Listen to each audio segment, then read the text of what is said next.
My name is Michael Logan, and I'm the content director here at Next Media Animation. What is Next Media Animation doing actually? Next Media Animation is a studio that animates the news. We animate very quickly. Uh, my team produces about 24 animated news stories per day for the international market, primarily focusing on Japan and the United States. But we animate news very quickly, so within the news cycle. Our turnaround times are typically 3 hours or less, and that allows us to animate all kinds of news, from breaking news events to, science and medical explainers, etc. Okay, so could you explain what is going to happen during these 3 hours? Where do you start and how do things evolve from there? It starts with the writing staff. The writing staff will pick up a story that they think is going to animate well.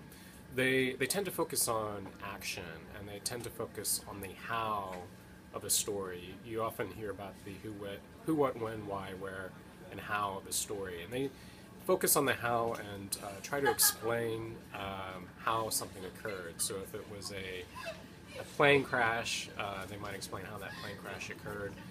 If it's a new science or technology breakthrough, such as the landing of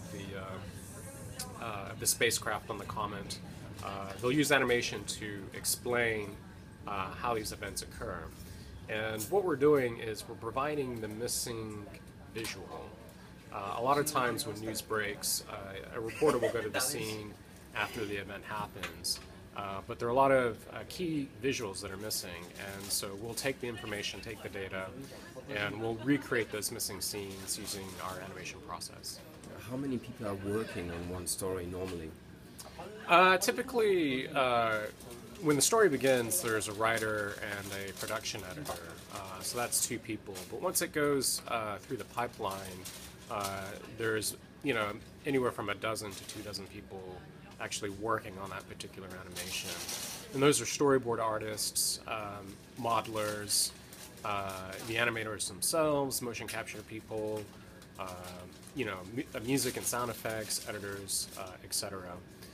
So these people are all working in a pipeline on one story. They must be really very fast. So what kind of technology do you use for this modeling process? The technology that we're using is not proprietary technology. We use a lot of the same tools that are available to others in the animation industry. It's the way that we've arranged these tools in a pipeline, and also just the discipline of being deadline-oriented that allows us to, Sorry, we're doing an interview. That makes it more lively, actually. Yeah, it's just like, sorry, I'm in your way. Anyway, it allows us to, the way that we've arranged these tools allow us to animate in 3 hours or less. What is a good story that you choose? What must be in that story? Well, again, I think it's a story that has a lot of action and a story where the visuals are missing. So a big story for this year, at the start of the year, was the missing Malaysian airline plane, where you have a lot of data that's being supplied by, satellite and radar data, that's giving investigators a clue as to, what happened in the final moments of this plane.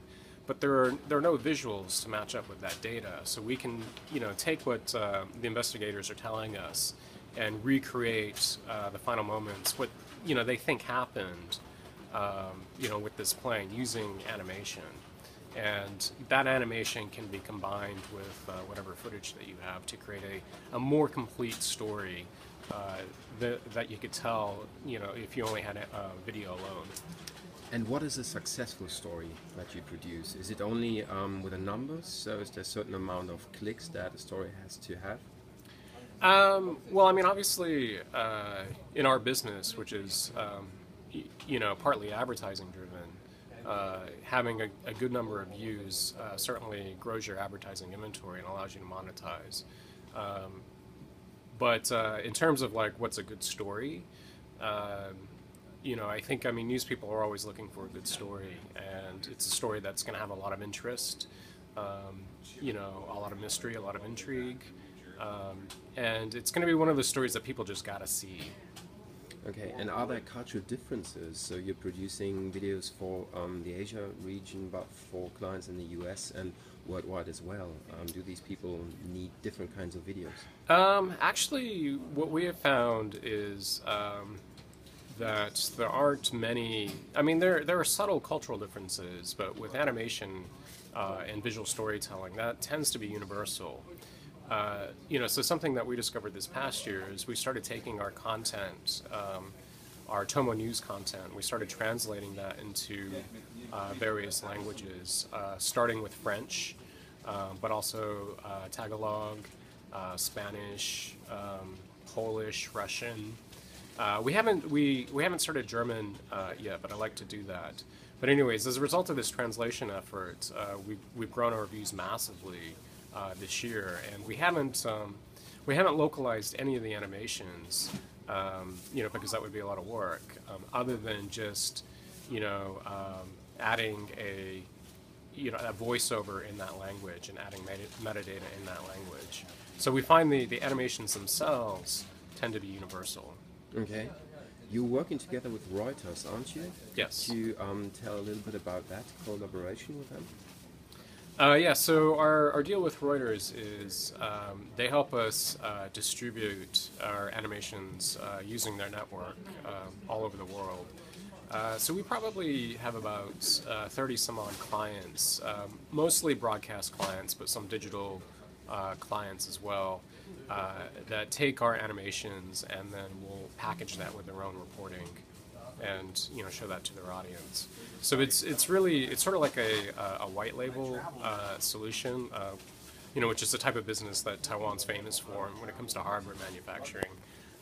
But people, you know, sort of like our clients in Vietnam that might be using our animation, the Vietnamese viewer doesn't realize they're watching Next Media Animation. But the broadcaster in Vietnam will take it off the Reuters wire and use that in their news broadcast. Okay, very good. What are the next steps for Next Media? Where are your goals for the next 5 years? That's a tough question because I mean 5 years is a very long time horizon, and you know we move pretty quickly, and we get a lot done in a year. I think we're you know, when it comes to Tomo News, we are looking at expanding that into other languages. So I mentioned, you know, the languages that we do have, and I'd like to be able to add German, Korean, you know, Brazilian, Portuguese, etc., and you know, grow the audience more internationally. When it comes to the animations itself, I think it's, you know, it's all about getting faster and then also improving the quality, the visual quality, the quality of the models, doing things that are a little bit more cinematic in your storytelling. Have you thought about using virtual reality, or are there any plans on doing that, using the Oculus? Well, I mean, yeah, that's an interesting area to keep an eye on, and I don't know how that's going to play out. But I mean, if those type of devices become you know, popular consumer devices, then doing storytelling for those devices is going to be pretty interesting. And I think, you know, what we do, you know, when it comes to telling news stories, I think that might, you know, that might be a medium for us to explore. I think that's a few years off, but you know, it'd be something that we'd be interested in.